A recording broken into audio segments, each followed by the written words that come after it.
So most people are using the same few credit cards that you see everywhere nowadays, and there's nothing wrong with that, but these popular cards really only scratch the surface in terms of what's possible with the rewards you can earn and the benefits you can get. So in this video, I want to go over 7 amazing cards that hardly anyone uses. And I really wish more people knew about these because I think they're all S-tier quality in their respective categories. And one of them actually isn't even a credit card at all, but it might be the most underrated and overpowered way to earn a ton of cash back at the moment. So as always, let's go ahead and get right into the video. And thank you to Rocket Money for sponsoring this, but more on them later. All right, now credit card number 1 here is going to be the Amex Blue Cash Preferred. And this is a card that some of you may be familiar with already, but I promise we're going to get into more and more underrated cards as this video goes on. Now, the Blue Cash Preferred definitely gets a bit overshadowed by other American Express products like the gold and platinum cards, which is why I think it's very underrated. But this card is going to earn an insane 6% cash back on groceries and up to $6,000 per calendar year at US supermarkets. So that's pretty rare because you hardly ever see credit cards offering more than 3 to 5% back in a single category. It also earns 6% cash back on select US streaming subscriptions, 3% cash back on transit, including taxis, rideshare, parking, tolls, trains, buses, and more,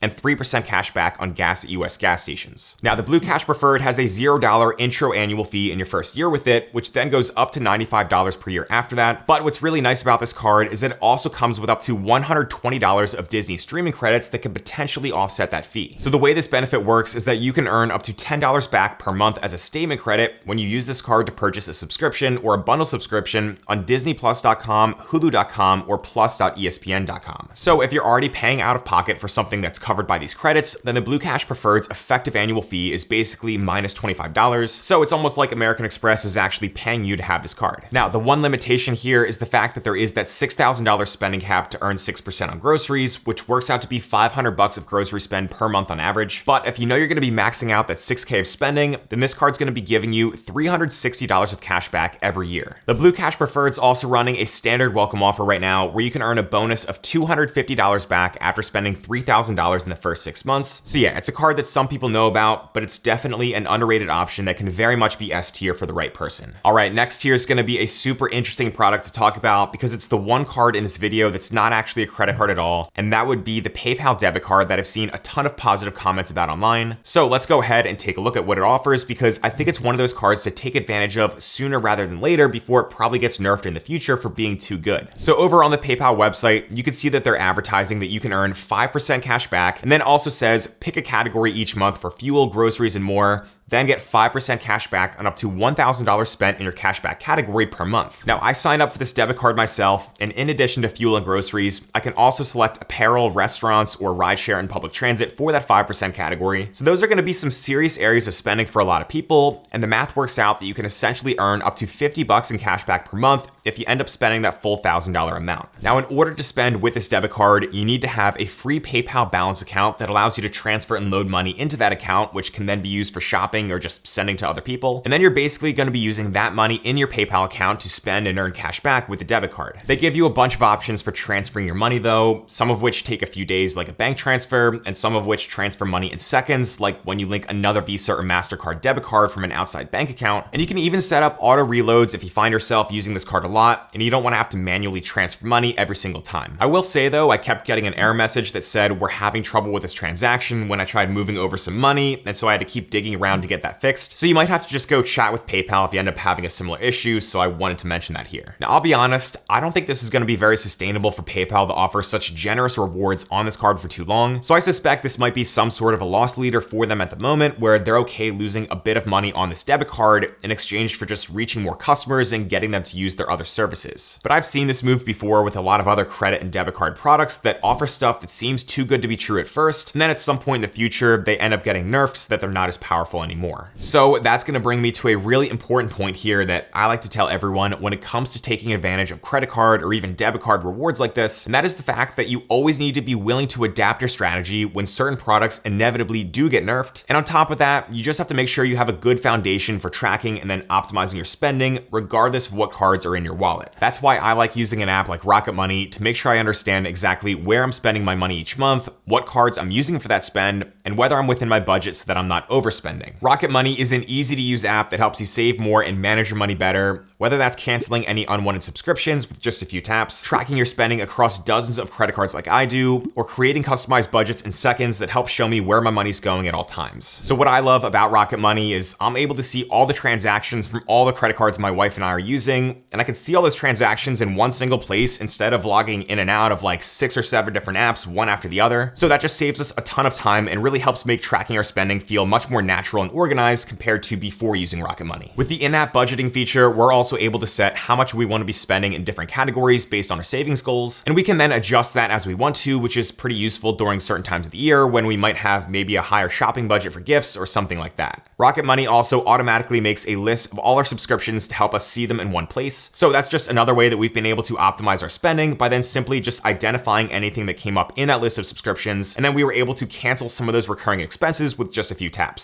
So to save more and spend less, join the over 10 million members using Rocket Money today by going to rocketmoney.com/Daniel Braun or click the link down below in the description to get started for free. That's rocketmoney.com/Daniel Braun or check out the link down below. And thank you again to Rocket Money for sponsoring today's video. All right, now next we've got the SoFi Unlimited 2% card that kind of gets lost in the whole world of catch-all credit cards because there's so many options out there that earn 2% back on everything nowadays. But as I've learned more about the SoFi card, they actually give their customers a chance to boost that rate up to 2.2% back on everything. So over on SoFi's website, you're gonna see that they advertise that this card earns unlimited 2% cashback rewards and has no annual fee as well. And there's even some other bonus features that come with this card, like no foreign transaction fees and cell phone protection. However, if you're a SoFi Plus customer, there's gonna be a special benefit here that you unlock where you can get a 10% boost on cashback rewards earned through select SoFi credit cards like this one. So doing the math, a 10% boost on the base 2% earning rate is gonna get you that 2.2% back on everything. Now, a couple of catches here with the SoFi credit card that I think sort of explains why it doesn't get talked about too much. So first of all, to get the most out of this card, you also have to be a SoFi banking customer with their checking and savings product. And then second of all, you have to make sure that you set up eligible direct deposit into one of those bank accounts. That's because setting up direct deposit is going to get you access to SoFi Plus for no additional cost instead of paying the $10 per month for that membership. And again, SoFi Plus is what's actually giving you that 10% credit card rewards boost. Now, personally, I really like SoFi checking and savings. It's been my own bank account combo for almost 5 years now. So I've got SoFi Plus because I just set up direct deposit a while back. And you're able to unlock a bunch of other features by doing that, including SoFi's top high yield rate, where I'm earning right now 3.60% APY in my savings account as of November 24th, 2025. Obviously though, not everyone's going to find value in banking with SoFi and setting up direct deposit with them just to get that higher rate and the credit card rewards boost. But I am going to make a full video very soon about what I like and dislike about being a longtime SoFi customer. So make sure to go ahead and subscribe down below to see that. Also, it's important to note that the SoFi credit card isn't really easy to get right now, and that's because you have to actually receive an offer or an invitation to apply for it. They literally say that right here on their website, and they also recommend seeing if you're pre-qualified, but they also say that they send physical and digital mail with offers to apply, so if you're a SoFi customer, then you might just have to be a little bit patient and look around for something like that. I tried seeing if I could apply in their app by just tapping on the credit card tab at the bottom and then the button that says see your offers, but I was only given the option to apply for their everyday rewards card, so I just passed on that because it wasn't the card I was looking for. Also, before I get a bunch of comments saying, what about the Robinhood Gold card that earns 3% back on everything? So yes, you could absolutely go ahead and check that credit card out as well if you're okay with paying the $50 annual cost of the Robinhood Gold membership that you need to have to get that card. The Robinhood Gold card also does require some patience to apply for it as well because you still have to join a waitlist at the moment. And there's obviously going to be a certain amount of spending where earning 3% back with this Robinhood card is going to be worth the $50 fee compared to effectively no fee to earn 2.2% with the SoFi card. But again, the topic for this video is underrated credit cards that no one really uses that much or even knows about. And I'd argue that the Robinhood Gold card is pretty well known at this point thanks to all the videos and articles about it. So that's why I figured that the SoFi credit card was just a better choice to discuss in this video specifically. Now next, we've got the Ritz-Carlton credit card that does get a lot of attention for all the diehard credit card optimizers out there. But for the average person, they probably don't even know this credit card exists because it's no longer open to new applications, even though it can be easily product changed into if you already have certain Marriott credit cards already. Now, the reason why credit card optimizers love the Ritz-Carlton card so much is because it can very much pay for itself considering the annual fee it charges. Plus, it's currently got some of the most generous airport lounge access benefits that makes it pretty appealing for now. So if we go ahead and jump over to the website for this credit card, we're going to see that because Ritz-Carlton is a Marriott brand, this is going to be a very Marriott focused card. And with that, you're going to get automatic gold elite status, which is decent, but not too amazing compared to higher status tiers that top Marriott loyalists have. However, the most important benefit here on this card is the fact that you get a free night award every year after your account anniversary, and that's going to be valid for a one-night stay of up to 85,000 Marriott Bonvoy points. Now, Marriott points have become pretty devalued over the years, so an 85K free night award with them definitely is not going to be the same as 85,000 points with Hyatt, or especially 85,000 bank points from an issuer like Amex or Chase, but I'd say Marriott points can probably be valued at around 0.7 cents per point on average. You could definitely get higher or lower values than that depending on the redemption, but even at 0.7 cents per point, that 85K free night award is valued at around $595, and that's going to be very important to note because the annual fee to hold this Ritz-Carlton card currently stands at $450 per year, so this one benefit alone can make this card worth having as what we call a keeper card. Now, another somewhat valuable benefit on the Ritz-Carlton card is going to be a $300 annual travel credit, but this is not going to be the same easy to use $300 travel credit that can be found on the Chase Sapphire Reserve,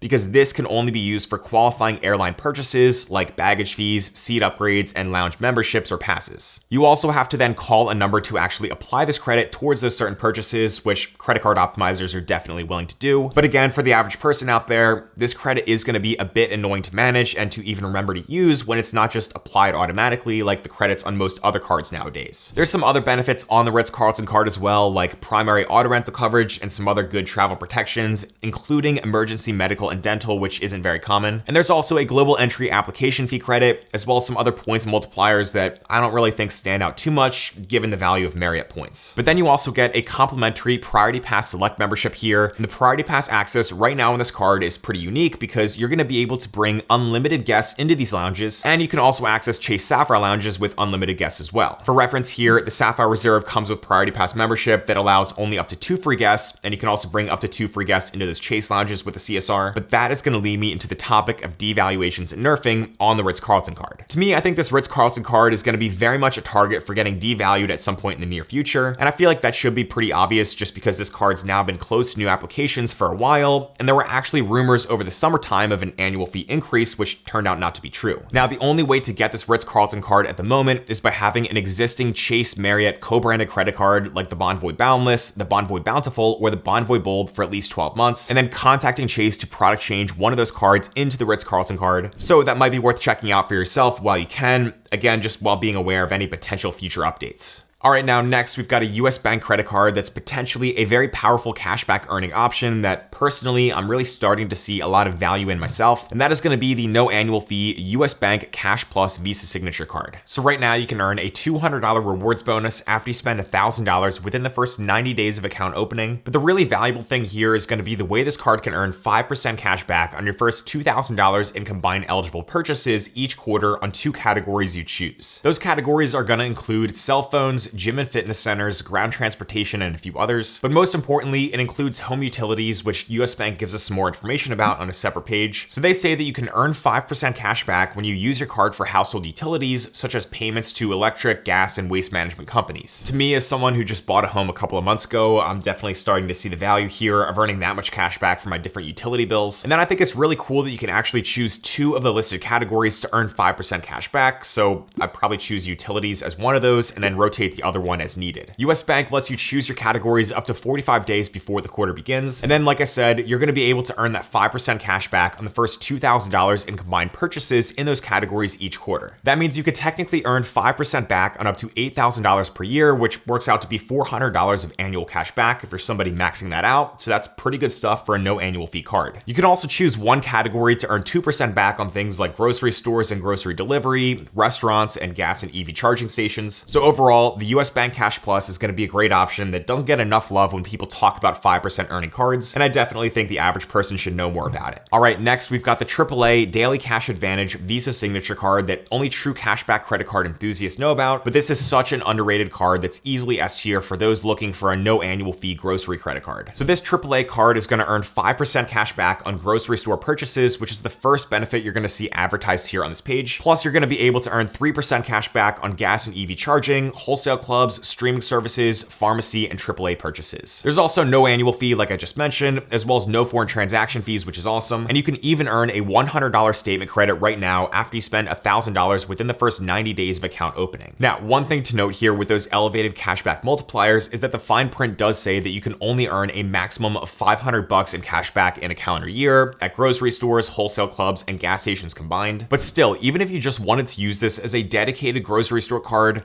that means you could spend up to $10,000 per calendar year when using this card only at grocery stores to remain within that $500 amount earned by getting 5% back. To many people, $500 in cash back can cover almost an entire month's worth of groceries, so that's pretty powerful if you're not interested in opening multiple credit cards every single year just to get a bunch of sign-up bonuses. Now after that, I also had to include the Wells Fargo autograph in this video of cards that no one really uses that I think are underrated, and that's because this is going to be a no annual fee credit card that offers a ton of ways to earn effectively 3% back. So the autograph card is going to earn 3x points per dollar on restaurants, travel, gas including EV charging, transit including subways, ride shares, parking, tolls, and more, as well as popular streaming services and phone plans. Those points can then be redeemed in a number of ways that can essentially turn those 3x points per dollar into 3% cash back. However, you actually also get access to transfer those points to a few travel partners that Wells Fargo gives you, which includes programs like Flying Blue, British Airways, Avianca, JetBlue, and Virgin. There's also a standard offer going on right now with the autograph card where you can earn 20,000 bonus points after spending $1,000 in purchases within the first 3 months. And then there's some other nice things here as well, like a cell phone protection benefit, as well as no foreign transaction fees. So with all the ways that this credit card is going to be able to earn 3x back without paying an annual fee to do that, this is a pretty easy card to recommend checking out, even though it is a Wells Fargo card, which I realize makes some people want to immediately ignore it. I get that people can be skeptical of Wells Fargo based on problems they've had in the past, but honestly, no bank is perfect, and a card like this can be easy to overlook, which is why I think it doesn't get as much attention as it should. And actually, I've been getting a lot of questions recently about the autograph card because pretty soon there is going to be a lot more people that will end up having it. That's because for a massive number of Bilt MasterCard customers, when Bilt starts to transition away from their Wells Fargo partnership in early 2026, what's going to happen is you're going to be transitioned over to a new Bilt 2.0 card with another issuer, and then your existing Bilt credit card account is going to become this autograph Visa card if you choose to keep that account open. There's not going to be any new hard inquiries associated with doing that, so to me, I think it is going to be worth keeping the Wells Fargo autograph card because of all that it offers, and that's what I personally plan to do when my Bilt card goes through all these changes very soon. Now, if you want to hear about another underrated credit card that I could have included here in this video that's from Fidelity that lets you earn 2% back on everything to then invest that cash back, then make sure to go ahead and check out a recent video I made on that card, which I'll go ahead and link to over here on the screen next.